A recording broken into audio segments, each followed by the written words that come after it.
जय जय राधा माधव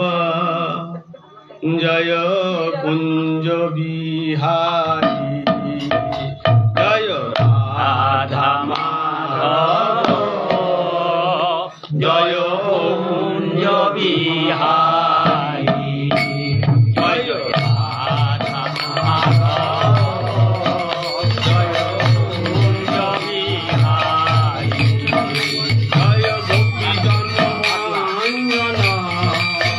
जय गोपी जन जय कृष्ण मुरारी जय गोपी जन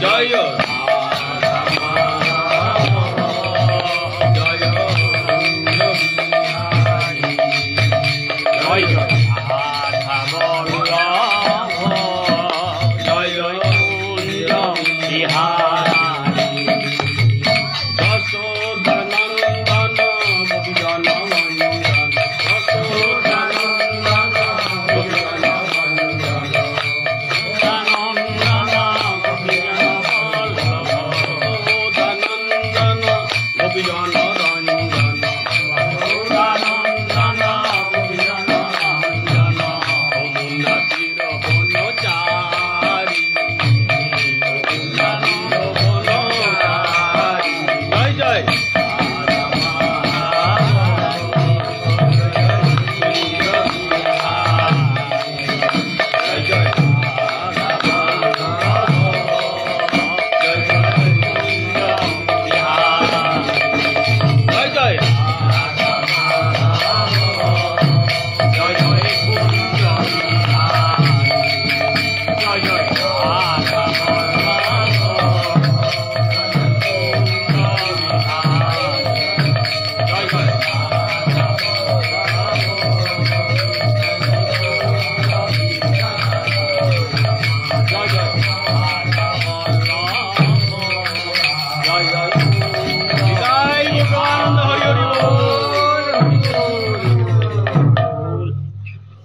महाप्रभुर कृपा धन्य हुए आशीर्वाद माथाय निये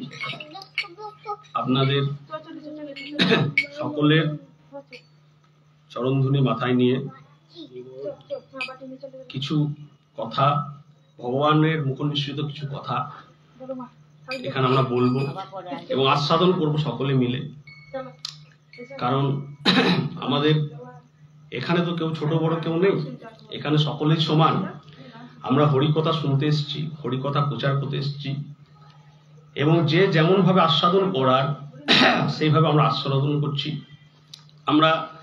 ভক্তি চর্চা অনুশীলন করছি ভক্তিকে আশ্রয় করে আমরা ভগবানের পাদপদ্মে নিজেদেরকে সমর্পণ করার চেষ্টা করছি ধীরে ধীরে ধীরে ধীরে আমরা ভজনের মাধ্যমে হরিকথা বলার মাধ্যমে महामंत्र जपेर माध्यमे बीज मंत्र जपेर माध्यमे आमरा चेष्टा करছি যাতে করে আমরা ভগবানকে আমরা আপন করে পেতে পারি ভগবানের চরণে আমরা আশ্রয় নিতে পারি তার জন্য সকলেই কিন্তু সমবেত হয়েছে কারণ আমাদের সনাতন শাস্ত্রে যে সমস্ত বিষয়গুলো রয়েছে সেই সমস্ত বিষয় যদি আমরা ডুব দিই বা আস্বাদন করি তাহলে আমরা বুঝতে পারবো যে কত হিরে জহরত মণি মাণিক্য এর মধ্যে রয়েছে কিন্তু আমরা সেগুলোকে জানতে পারছি না বা আমাদের সে সৎ চেষ্টাও নেই বা ঠিকভাবে আমাদের কাছে ধরা হচ্ছে না বিশেষ করে নতুন প্রজন্মের কাছে এই বিষয়গুলো কিন্তু পৌঁছাচ্ছে না বা তাদের গার্জেনও সেইভাবে কষাস নয় যার জন্য এই সমস্ত জিনিস মূল্যবান সনাতন ধর্মের যে বিষয়গুলো রয়েছে সেগুলো কিন্তু আর কোনো জায়গাতেই নেই যুগ যুগ ধরে যেমন সনাতন ধর্মের উপর আঘাত হারা হয়েছে সেরকম যুগ যুগ ধরে সনাতন ধর্মের কোনো না কোনো প্রচারক কোনো না কোনো মহাত্মা এসে কিন্তু এই সনাতন ধর্মকে রক্ষা করার দায়ভার নিয়েছেন চেষ্টা করেছেন সচেষ্ট করেছেন অনেক আঘাত হানা হয়েছে সেই যদি দেখা হয় সেই বেদ বেদান্ত যুগ থেকে সনাতন ধর্মের উপর প্রচুর আঘাত হয়েছে সেই তন্ত্র সাধনা থেকে তন্ত্র সাধনায় বলুন যে বৈদিক যে সাহিত্য রয়েছে যে বৈদিক সাহিত্যের মধ্যে রয়েছে উচ্চ মাপের যে বিজ্ঞান উচ্চ মাপের যে দর্শন, সমস্ত কিছু সাহিত্য, এইসব বিষয়ের উপর যেমন আঘাত আনা হয়েছে এবং কালের প্রভাবে সেগুলো যেমন অনেক সময় কলুষিত হয়েছে, কিন্তু কোনো না কোনো মহাত্মা সেগুলো কিন্তু সংস্কার করেছেন। সেগুলো যদি আমরা দেখি, আদি শঙ্করাচার্য থেকে শুরু করে মহাপ্রভু, পরবর্তীকালে স্বামী বিবেকানন্দ, এবং বলতে গেলে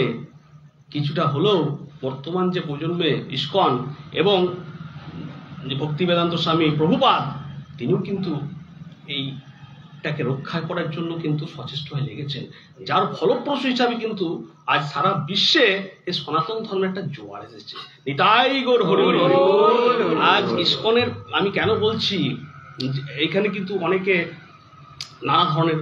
কথা কিন্তু বলতে পারে, কেউ ইস্কনে অনেক সমালোচনা করে থাকেন, গৌড়ীয় মঠের অনেক সমালোচনা করতে পারেন। এই জিনিসগুলোই হচ্ছে প্রাথমিক আমাদের ভুল, কারণ আমরা সকলেই সনাতনী, তারা সবাই নিজে নিজের ভাবে চেষ্টা করছেন।